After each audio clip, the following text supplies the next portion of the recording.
আসসালামু আলাইকুম রহমতুল্লাহি বারাকাতু। সুপ্রিয় বন্ধুরা, সবার কি অবস্থা, কেমন আছেন?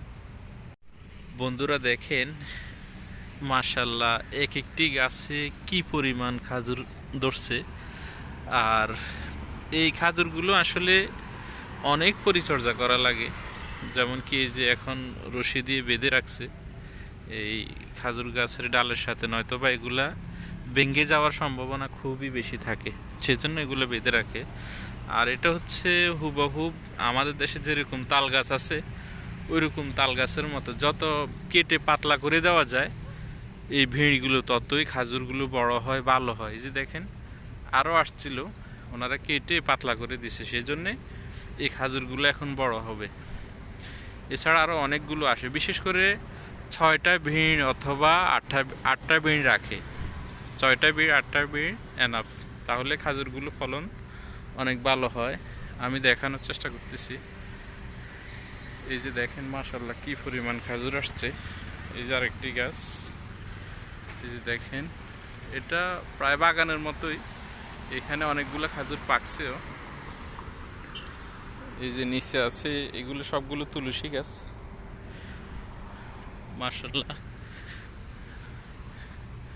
অনেকগুলো খাজুর ধরছে। এই যে দেখেন কি পরিমাণ খাজুর আসছে। খাজুর এখন প্রায় পাকা ধরছে,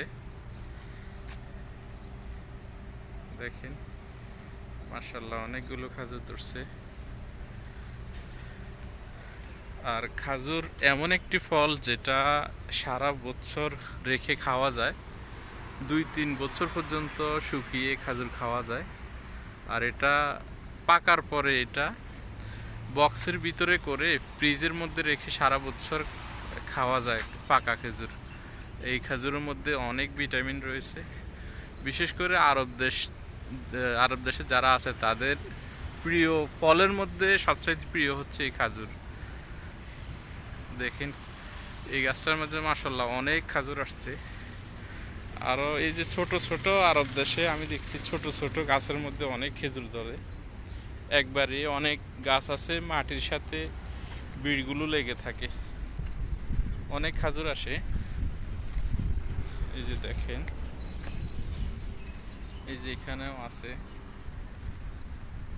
তারপরে এই যে দেখেন কি পরিমাণ খাজুর আসছে। ওই যে ওই যে আরো গাছ আছে।